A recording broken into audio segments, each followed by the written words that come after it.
In 1631, Pope Urban VIII signed a bull condemning a community of Catholic women.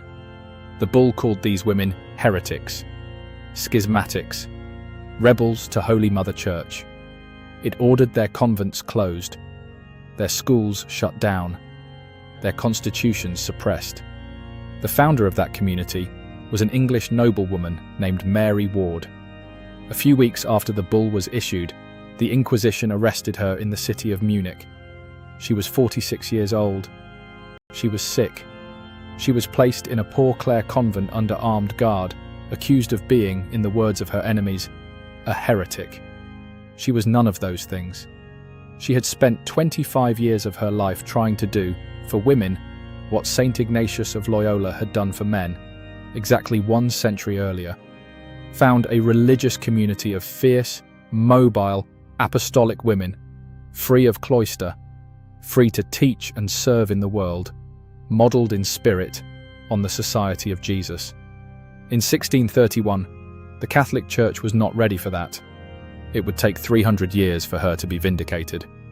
This is the story of Mary Ward, the Yorkshire Catholic noblewoman the Pope locked up, the foundress whose schools educated girls across Europe when no one else would, the Venerable of the Catholic Church, whose patience outlasted the Inquisition that imprisoned her.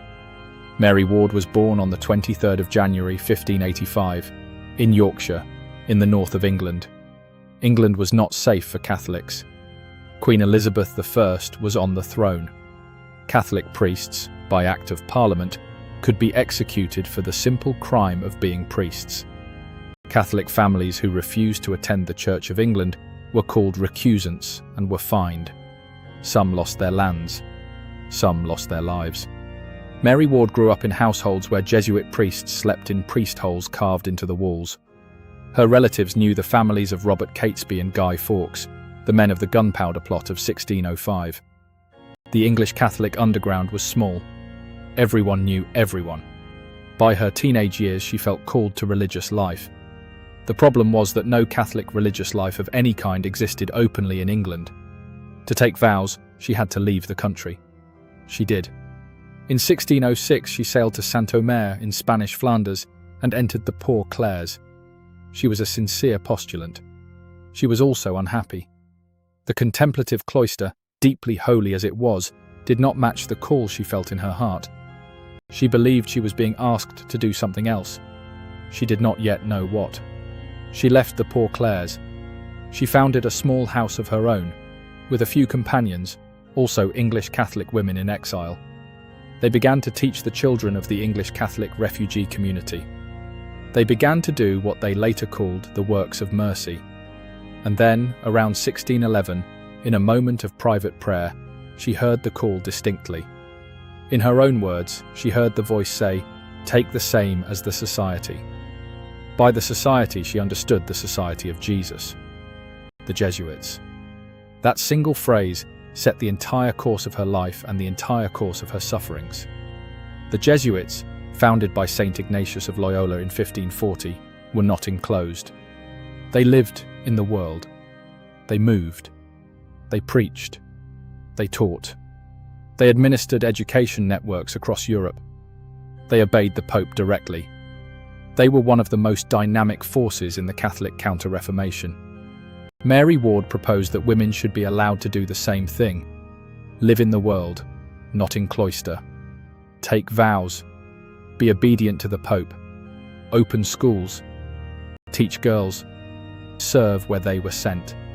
She founded the Institute of the Blessed Virgin Mary in 1609, the IBVM. She wrote constitutions modelled on the Jesuit constitutions. She submitted them multiple times to Rome for approval. The community grew fast. By the 1620s, she had houses in Saint-Omer, Liège, Cologne, Trier, Munich, Vienna, Pressburg, in modern Slovakia, and Rome itself. She crossed the Alps on foot more than once. Her schools educated thousands of girls, many of them poor, free of charge. But Rome was not happy. The problem was not Mary Ward herself. By all surviving accounts, she was holy, intelligent, deeply Catholic, profoundly Orthodox. The problem was structural. The Council of Trent, ending in 1563, had decreed that women religious must be enclosed. The medieval canonical mind could not accommodate consecrated women living in the world like Jesuits. There was no canonical category for what Mary Ward was proposing. Her enemies multiplied. Some bishops resented her schools and her independence. Some pamphleteers attacked her women in print. The English Jesuits, who had originally helped her, sometimes found her presence in Rome politically inconvenient. People started calling her women the Jesuitesses as an insult. The complaints reached Pope Urban VIII. On the 13th of January 1631, he issued the bull Pastoralis Romani Pontificis. He suppressed the institute. He called its members heretics, schismatics, rebels. A few weeks later, the Inquisition came for Mary Ward in Munich. She was placed under arrest in the Anger convent, a Poor Clare house, where she was confined under the strictest watch. Her papers were seized. Her women across Europe were ordered home. Her schools were shuttered. She was 46. She was already in poor health. She was now a prisoner of the Catholic Church she had served all her life. What she did next is the part of the story that defines her. She did not denounce Rome. She did not appeal to Protestant powers. She did not speak in self-defense beyond what was necessary. She wrote instead directly to Pope Urban VIII himself, a long, deeply respectful letter, professing her faith, her loyalty, her obedience to him as Pope. She also kept a careful record of the proceedings. She arranged for the bull to be questioned point by point. She prayed. She waited. After 2 months, in April of 1631, she was released. The Pope had begun to soften his position.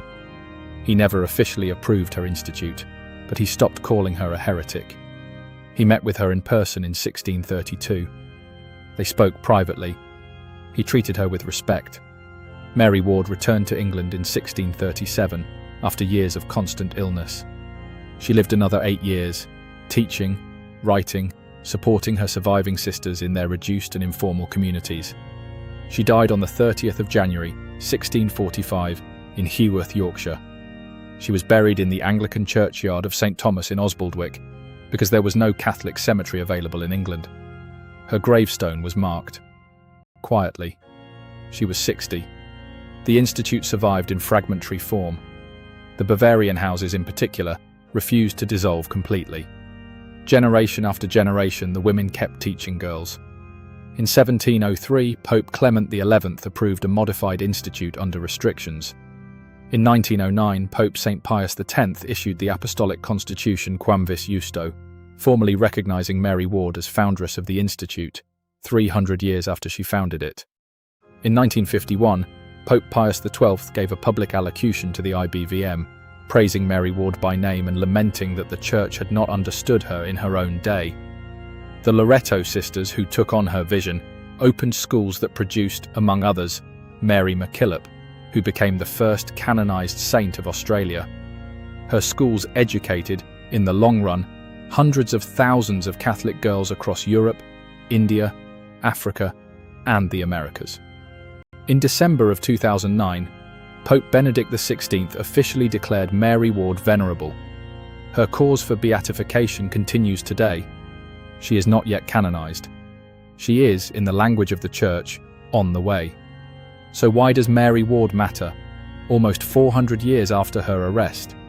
She matters because the Catholic faith, at her best, is unafraid to admit when she has made a mistake. The Holy See condemned Mary Ward in 1631. The same Holy See declared her venerable in 2009. That is the Church doing what she does. Patiently, slowly, telling the truth about her own past. She matters because Mary Ward shows what holiness under wrongful condemnation looks like. She did not break with Rome. She did not rage. She wrote a letter to the Pope and waited 2 months in prison and signed her loyalty in her own blood, more or less. She is the patron saint, in spirit, if not yet in title, of every Catholic who has ever been misunderstood by the institution they love. She matters because her vision came true. The active apostolic religious life she fought for has, since her death, become one of the most fruitful forms of Catholic life in the world. Daughters of Charity, Sisters of Mercy, Loreto Sisters, IBVM, Sisters of Notre Dame. Whole oceans of Catholic women in apostolic life. They lived the life Mary Ward asked for in 1609 and was condemned for in 1631. Mary Ward herself wrote a line that summarizes her quiet defiance. "I would to God," she said, "all of us would understand this verity, that women in time to come will do much. They have. They are. If you want to honor Venerable Mary Ward, do one small thing for her. Find one of the schools her daughters still run, anywhere in the world, and pray for it. Pray for the teachers. Pray for the girls. Pray that the work she could not finish in her lifetime continues, exactly as she dreamed, in our own." Mary Ward, the Yorkshire Catholic noblewoman the Pope condemned, and the Pope, 4 centuries later, called Venerable. The hidden mother of every Catholic girl who has ever sat in a classroom run by an apostolic sister. Subscribe for more hidden mothers of the Church. There are many more women whose names the centuries tried to forget, and we are bringing them back, one Sunday at a time.